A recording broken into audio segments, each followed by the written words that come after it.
कृपया इस वीडियो को समझने और इसमें दिए गए संदर्भों को जोड़ने के लिए पहले के वीडियो जरूर उसी क्रम श्रृंखला में देखें जिसमें वे दिए गए हैं। गुरु माता, आपके मन के बारे में बताए गए राजों को सुनकर मैं बहुत उत्साहित भी हूँ और चकित भी। क्या आप वहाँ से आगे बता सकती हैं जहाँ हमने छोड़ा था? हाँ आरव, मुझे बहुत अच्छा लग रहा है कि तुम इतनी लगन से जानना चाहते हो। अब हम और गहराई में चलते हैं। पहले जरा याद करो, हमने चेतना, अनुभव, अनुभवकर्ता और अनुभव क्रिया के बारे में क्या बात की थी। हाँ, मैंने उसे ठीक से समझा, अनुभव और तर्क से जांचा भी। अस्तित्व और अस्तित्व के भीतर की हर चीज चेतनामय है। अनुभव को जो अनुभव कर रहा है वही अनुभव करता है, और यह पूरी प्रक्रिया अनुभव क्रिया कहलाती है।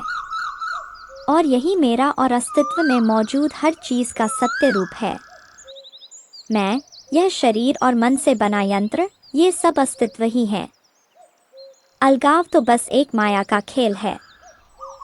यह हर क्षण में जीवित है और कभी खत्म नहीं होता। यह एक साथ स्थिर भी है और गतिमान भी। किसी भी अनुभव की न तो शुरुआत पकड़ में आती है और न ही उसका अंत। यह तो बस एक अनंत, लगातार चलने वाली श्रृंखला है। क्या मैं सही समझा, गुरु माता? और जो यह अनुभव है, इसका विश्लेषण कैसे करें? हाँ आरव, तुमने बहुत अच्छे से बात को समझा और सार्थक रूप से पकड़ भी लिया है। अब हम अनुभव को तर्क और स्वयं के अनुभव से, दोनों से समझने का प्रयास करते हैं। अनुभव का मतलब है जो तुम बाहर या भीतर से महसूस करते हो, जैसे कुछ देखना, सुनना, सूंघना, छूना या फिर डर, दुख, गुस्सा, आनंद, जोश, सोचना, ये सब बाहरी और आंतरिक अनुभव हैं। मैं सुन रहा हूँ, कृपया आगे बताइए गुरु माता। आरव, अनुभव का सीधा अर्थ है चेतना के सामने किसी घटना का घटित होना और उस पर ध्यान का टिक जाना। जब कोई घटना, वस्तु या विचार तुम्हारी चेतना की उपस्थिति में आता है और तुम्हारा ध्यान उस पर ठहरता है, तब वो घटना केवल एक संभावना नहीं रहती, वो अनुभव बन जाती है। ध्यान चेतना की वो किरण है जो असीम संभावनाओं में से किसी एक को साकार करता है, उसे पकड़ता है, देखता है, महसूस करता है। गुरु माता, क्या मतलब कि अगर मेरा ध्यान वहाँ न हो तो कोई चीज होते हुए भी वो मेरा अनुभव नहीं बनती? हाँ आरव, पहले चलो अनुभव की क्रिया को विस्तार से समझते हैं और फिर तुम अपने ही अनुभव से उसे जांच कर परखो भी। अनुभव तब होता है जब चार चीजें एक साथ होती हैं। पहली चीज, कोई चीज या घटना सामने होती है। जब चेतना में किसी बाहरी या आंतरिक कंपन का एहसास होता है, तब उस घटना की तरफ जागरूकता उठती है, जैसे अभी मेरी आवाज की ध्वनि की कंपन तुम्हारी चेतना में आ रही है। हाँ, मैं समझ रहा हूँ। कृपया आगे बताइए। दूसरी चीज, उस स्पंदन को तुम महसूस कर रहे होते हो। तीसरी चीज, तुम्हारा ध्यान उस चीज पर टिका होता है और वहीं से बोध शुरू होता है। इसे ही अबोध से बोध कहा जाता है।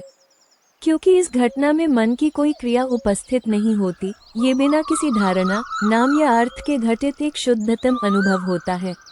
इसके आगे मन की क्रिया शुरू होती है ताकि तुम उस अनुभव को अर्थ के साथ समझ सको।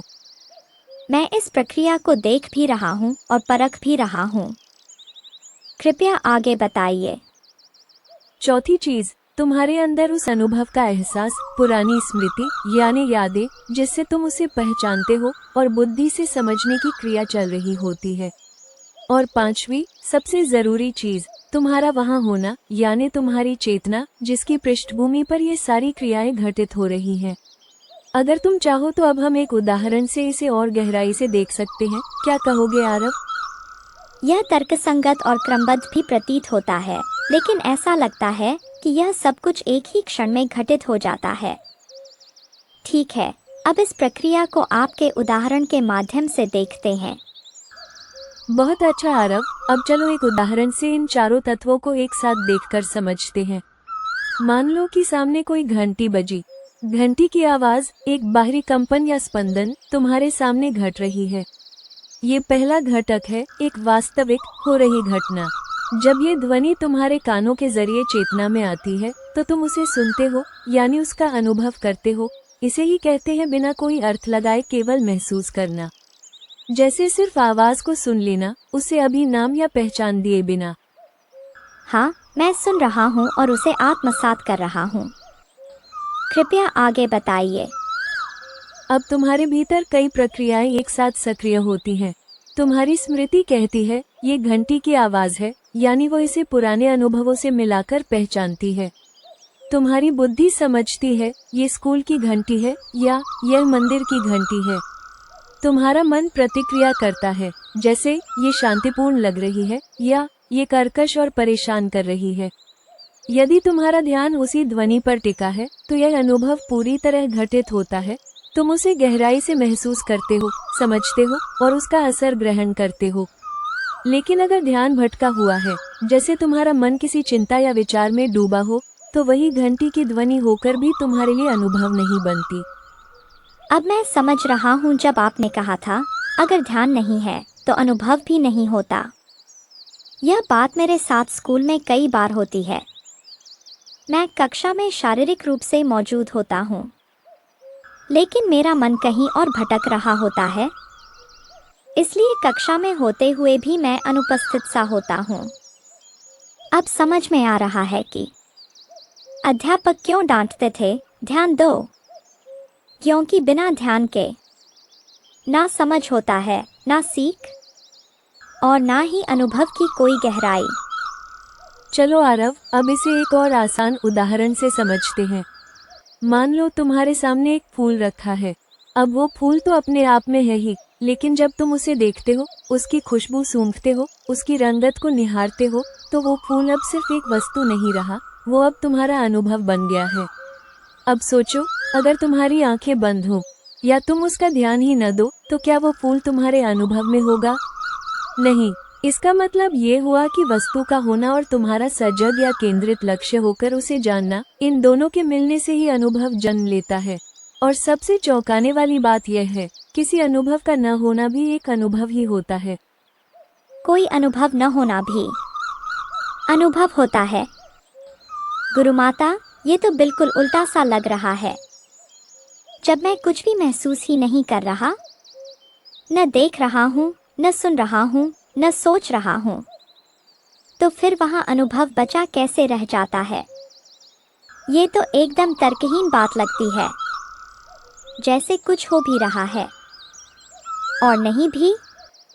मैं तो और उलझ गया हूँ। बस यही है आरव, सत्य हमेशा विरोधाभास में ही प्रकट होता है। ऐसा लगता है जैसे दो विपरीत बातें एक दूसरे का खंडन कर रही हूँ, परंतु वही विरोधाभास ही सत्य का द्वार होता है। जैसे यह वर्तमान क्षण, यह एक ही समय में स्थिर भी है और लगातार बदलता भी जा रहा है। क्या यह विरोध नहीं लगता? लेकिन यही सत्य है। अब चलो, इसे तुम्हारे अपने अनुभव से परखते हैं। जब तुम गहरी नींद में होते हो, तब न बाहर की दुनिया होती है और न ही भीतर कोई सपना, सब कुछ जैसे गायब हो जाता है। लेकिन जब तुम उठते हो, तो भीतर से एक ताजगी, शांति और विश्रांति का अनुभव होता है। क्यों आरव, ये सच है कि नहीं?